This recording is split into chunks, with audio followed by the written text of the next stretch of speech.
नमस्कार मित्रों, खम्मा गणी केम छो सारू छे। घनश्याम नाम मारू छे। फिर से एक बार आपके साथ एक अच्छी सी मोटिवेशनल स्टोरी के साथ, जीवन में आगे बढ़ने की डोरी के साथ। कुछ स्टोरियां हमेशा हमें कुछ सिखाती है और सीखना काम हमारा है। किसी और को किस स्टोरी से क्या पता कौन सी मोटिवेशन मिल जाए, यही प्रयास से मैं ये कोशिश कर रहा हूँ और आपका साथ मिल रहा है। इसके लिए आपका खूब खूब धन्यवाद। आइए सुनते एक अच्छी सी मोटिवेशनल स्टोरी। एक इंसान रास्ते से जा रहा था उसने रास्ते के किनारे देखा कि बहुत सारे हाथी बंधे हुए।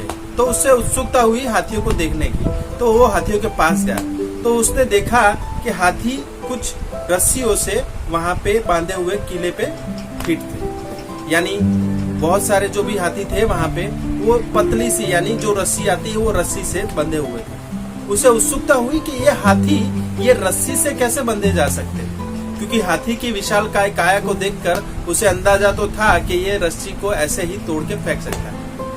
और ये हाथी उन्होंने देखा था कि कहीं जगह पे सुना भी था कि हाथी चाहे तो वो पेड़ को उखाड़ के फेंक सकता है, पूरे जंगल को तहस नहस कर सकता है। यानी उतनी ताकत वो हाथी में रहती है। पर यहाँ पे उसने देखा कि रस्सी से ये हाथी कैसे बंधा हुआ है।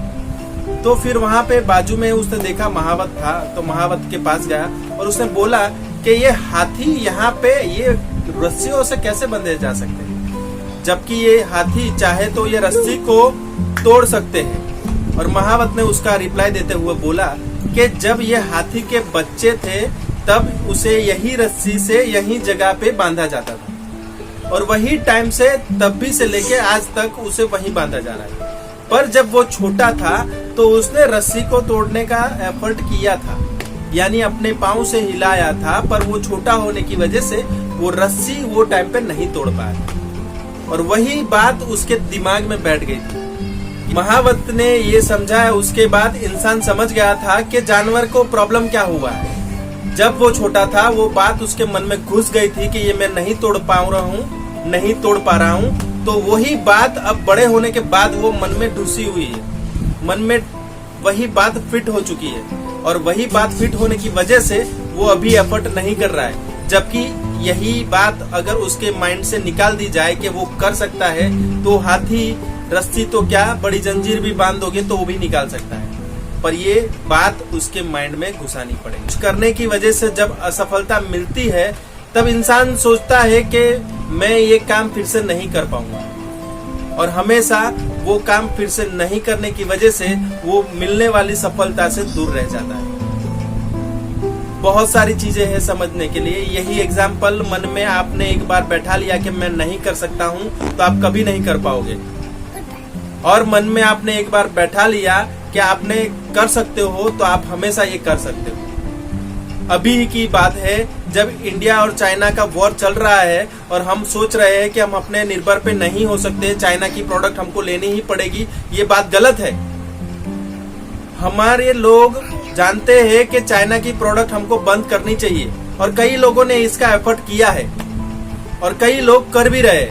पर कई लोग उसका तर्क निकालते हैं कि भाई चाइना की प्रोडक्ट इतनी सस्ती है और कोई नहीं दे पाएगा, तो ये मिथ वो लोग नहीं तोड़ पाए।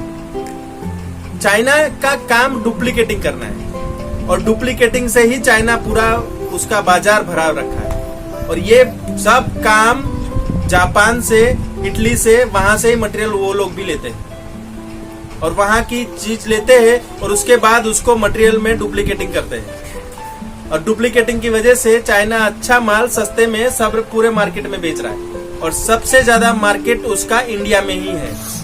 तो हम सब मिलके ये मिथ को तोड़ेंगे कि हम चाइना की प्रोडक्ट के बिना रह सकेंगे और उसी तरह हम अपने सभी असफलताओं को आगे से अच्छे से कर पाएंगे। ये हमको सोचना है, ये हमको जानना है और ये हमको करना है कि ये हम कर सकते हैं।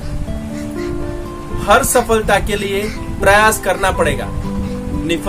निष्फलता मिलेगी, सफल नहीं हो पाओगे। आप सफल नहीं होने की वजह से ये बात नहीं है कि आप फिर से कभी सफल नहीं हो पाओगे। तो ध्यान रखिए, अच्छे से थोड़ा गौर कीजिए और अपने लक्ष्य पे मेहनत करते रहिए। आपको सफलता मिलेगी, क्योंकि आप हाथी नहीं हो, आप समझदार हो। तो ये स्टोरी आपको काम में लगे तो आप साथ में रखिए, अगर काम में नहीं लगती तो किसी और को शेयर कीजिए, क्योंकि यही शेयरिंग, यही लाइक और यही सब्सक्राइब हमको भी काम लगेगा मोटिवेशन के लिए, और किसी और को भी काम लगेगा कि अपने सफलता के लिए वो दिल से काम कर सके। धन्यवाद, लव यू जिंदगी, बाय बाय, खम्मा गणी।